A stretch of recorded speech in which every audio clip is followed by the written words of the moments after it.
आज का पहला क्वेश्चन है, किसी व्यक्ति ने एक घोड़ा 15% लाभ से बेचा। यदि उसने इसे 25% कम में खरीदता और 60 रुपए कम में बेचा होता तो उसे 32% का लाभ होता। घोड़े का क्रय मूल्य ज्ञात कीजिए। देखें, ये क्वेश्चन हमारे एक दिवसीय एग्जाम के लिए बहुत ही इंपॉर्टेंट है, खासकर रेलवे और एसएससी के लिए। ऐसे क्वेश्चन जब भी आए ना, हमें एक तरफ सीपी नोट कर लेना है और एक तरफ एसपी नोट कर लेना है।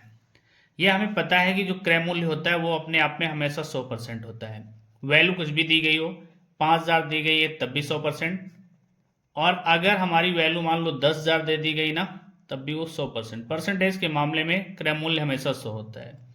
कहता है एक आदमी ने एक घोड़ा 15% लाभ से बेचा और बेचेगा कब? जब खरीदेगा। तो हम मानते हैं कि पहली बार उसने 100 में खरीदा और 15% लाभ का मतलब 115 में बेच दिया।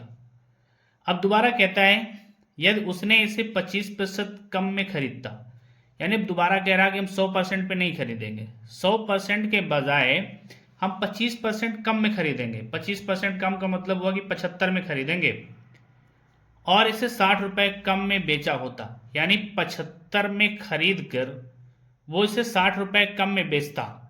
तो ऐसे क्वेश्चन में पहले रुपए पे ध्यान नहीं देना, परसेंटेज देख लेना है। 25% कम तो हमने 100 में घटा लिया, 75 हो गया।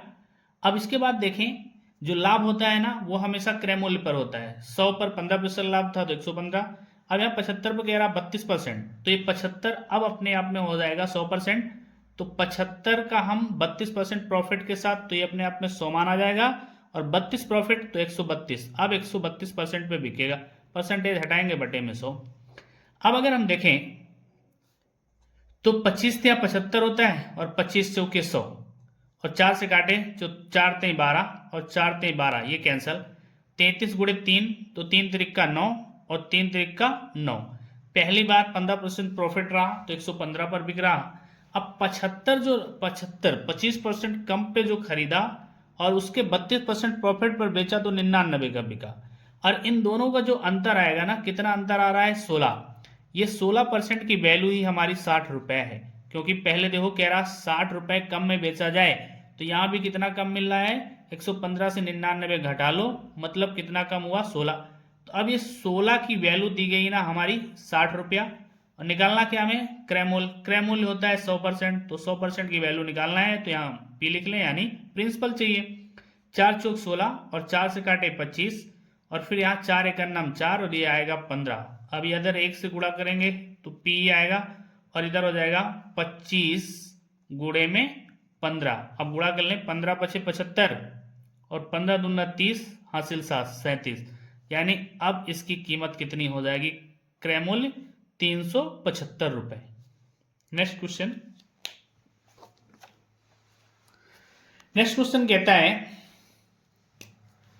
यदि एक आदमी ने एक वस्तु 15% लाभ पर बेची, फिर वही क्वेश्चन, अगर उसने 15% लाभ पर बेची ना, तो पहले हम सीपी और एसपी नोट कर लें। किसी वस्तु का क्रय मूल्य ना 100 होता है, 15% लाभ पर बेचा, इसका मतलब हो गया 115। दोबारा कहता है यदि उसने वही 10% कम कीमत पर खरीदी होती, दोबारा में कह रहा है कि 100 पे नहीं खरीदेगा, 10 कम पर खरीदेगा, मतलब दोबारा में वो उस वस्तु को 90 पर खरीद रहा है।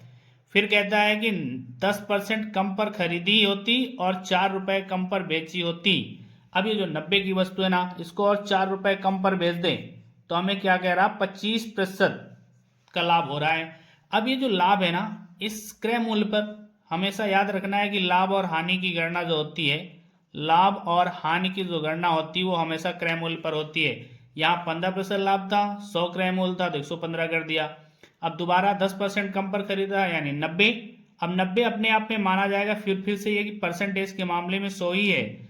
अब 90 पर प्रॉफिट हो रहा कितना? 25 का, तो 125 आ जाएगा बटे में 100।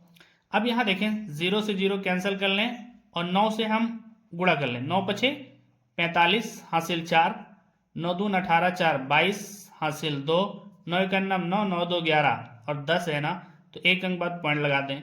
अब देखिए वो वस्तु पहले 115 था, अब 112 हो गया, कितना कम हुआ? 2.5%। अभी जो 2.5 है ना, इस 2.5% की वैल्यू कितनी दी गई? 4 रुपया। निकालना क्या? मूलधन। मूलधन होता अपने आप में 100, यहाँ देखें पॉइंट हटाएंगे, एक अंक बाद पॉइंट है तो एक जीरो बढ़ जाएगा। फिर यहाँ 25 से करना 25, 25 चौके 100 और ये जीरो। अब यहाँ गुणा कर दो इसका इधर, तो P मतलब मूलधन, तो 4 चौक 16 यानी 40 गुणे 4, तो हमारा वस्तु का क्रय मूल्य कितना है 160 रुपए। नेक्स्ट क्वेश्चन है, यदि मैं 10 रुपए के 11 की दर से कुछ वस्तुएं खरीद कर उन्हें 11 रुपए के 10 की दर से बेचता तो लाभ का प्रतिशत ज्ञात करें। देखिए ऐसे क्वेश्चन जब आते हैं ना, तो पहले हम सीधा सीधा नोट कर लेते हैं। सीपी में क्या कह रहा है कि यदि मैं 10 रुपए में 11 वस्तुएं खरीदता, और फिर एसपी में क्या कह रहा है कि मैं 11 रुपए में 10 वस्तुएं बेचता, प्रतिशत लाभ पूछता है। जब भी ऐसे क्वेश्चन आते हैं ना, सबसे पहले वस्तुओं की संख्या बराबर कर लेते हैं, और वस्तुओं की संख्या बराबर करने का मतलब होता है एलसीएम। अब देखिए 11 और 10 का एलसीएम क्या होता है, 11 और 10 का गुणा कर लो तो 11 दामा 110, यानी एलसीएम आया 110। एलसीएम का तात्पर्य है कि हमको खरीदते समय भी 110 वस्तुएं खरीदनी और बेचते समय भी 110। अब देखिए 11 में अगर हम 10 से गुणा कर दे तो 110 बन जाएगा, लेकिन मैथमेटिक्स कहती है एक तरफ गुणा होगा दूसरी तरफ भी गुणा होगा, तो यहाँ भी गुणा कर लेते हैं। अब यहाँ देखें 10 को 110 बनाने के लिए 11 से गुणा करेंगे, तो यहाँ 11 से, तो यहाँ 11 से। अब ये क्या कह रहा है कि 10 दाम 100, यानी 100 रुपए में हमने 110 वस्तुएं खरीदी हैं, लेकिन उनको बेचा कितने में, 11 11 हम 121, 121 में हमने वही 110 वस्तुएं बेची हैं। इस तरह से हमें देखो प्रॉफिट कितना हुआ, इस तरह से प्रॉफिट 121 में 100 घटा दें यानी 21 रुपए का प्रॉफिट हुआ। और अगर हमें प्रॉफिट परसेंटेज निकालना है तो प्रॉफिट परसेंटेज बराबर प्रॉफिट और बटे में क्रयमूल, क्रयमूल कितना है 100 रुपया, और गुणे में 100, 100 से 100 कैंसल, इस तरह से हमें 21% का लाभ हुआ। नेक्स्ट क्वेश्चन, नेक्स्ट क्वेश्चन भी कहता है रवि ने कुछ टाफियां 1 रुपए में 2 की दर से खरीदा और 1 रुपए में 5 की दर से बेच दिया, उसका हानि प्रतिशत बताएं। तो सीपी में क्या कह रहा है कि 1 रुपए में उसने 2 की दर से खरीदा, लेकिन एसपी विक्रय मूल्य के दौरान वो क्या कहता है कि 1 रुपए में 5 बेच दी। तो देखें सबसे पहले एलसीएम निकालो, एलसीएम निकालेंगे 2 और 5 का एलसीएम 10, यानी गुणा कर लें। जब भी आभाज्य संख्याएं दी गई हो तो उनका गुणा कर दो, एलसीएम आ जाता है। अब कहने का मतलब हम खरीदेंगे भी 10 और बेचेंगे भी 10, तो 2 को 10 में बदलने के लिए 5 से गुणा, तो इधर गुणा करेंगे तो इधर भी गुणा करेंगे, और 5 को 10 में बदलने के लिए 2 से गुणा, तो इधर भी गुणा करेंगे। इस तरह कहा गया कि 5 के नाम 5, हमने 5 रुपए में 10 वस्तुएं क्या की, खरीदी, लेकिन 2 का नाम 2, 2 रुपए में उन 10 को हमने बेच दिया। अब देखें हमारा क्रय मूल्य कितना बना, क्रय मूल्य 5 और विक्रय मूल्य 2। इस तरह से हमें क्या होगी, हानि होगी, क्योंकि क्रय मूल्य ज्यादा और विक्रय मूल्य कम, तो हानि होगी, यानी लॉस कितने रुपए का, 3 रुपए का। अब लॉस परसेंटेज निकाल दें, लॉस परसेंट निकालने के लिए लॉस बटे, बटे में तो हमेशा क्रय मूल्य होता है, क्रय मूल्य कितना है 5 और गुणे में 100, तो 5 का नाम 5, 5 2 10, ये 0। इस तरह से हमें कुल मिला के 60% की हानि हुई। क्वेश्चन है यदि किसी वस्तु का क्रय मूल्य उसके विक्रय मूल्य के 80% के बराबर है तो लाभ प्रतिशत होगा। अब यहां कह रहा है कि जो क्रय मूल्य है ना, क्रय मूल्य का मतलब सीपी, वो है मतलब बराबर किसके, विक्रय मूल्य एसपी के, का मतलब गुणा कितना प्रतिशत है 80। अब परसेंटेज हटाएंगे तो बटे में 100 आ जाएगा।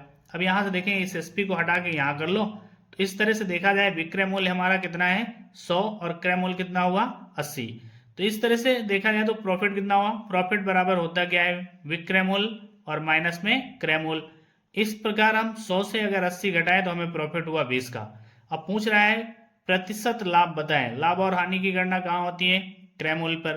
तो प्रतिशत लाभ बराबर हो जाएगा, देखें लाभ और बटे में क्रय मूल्य और गुणे में 100। अब यहां से देखते हैं 20 एकम 20, 20 चौक 80, और अगर हम 4 से डिवाइड करें तो 4 एकम 4, 4 दून 8, 4 पंचे 20। इस प्रकार हमें परसेंटेज में कितना लाभ हुआ 25% का। नेक्स्ट क्वेश्चन, नेक्स्ट क्वेश्चन कहता है किसी वस्तु के क्रय मूल्य और विक्रय मूल्य का अनुपात दिया गया है। देखिए क्रय मूल्य और विक्रय मूल्य तो सीपी रेशियो में दिया गया एसपी, इनका अनुपात है 4:1। कहने का मतलब है क्रय मूल्य की वैल्यू है 4 और विक्रय मूल्य की वैल्यू है 5। इस प्रकार अगर हम प्रॉफिट निकाल लें तो प्रॉफिट बराबर होता है एसपी माइनस में सीपी, यानी विक्रय मूल्य माइनस क्रय मूल्य। तो 5 से अगर हम 4 घटाएंगे तो हमें प्रॉफिट 1 का हुआ।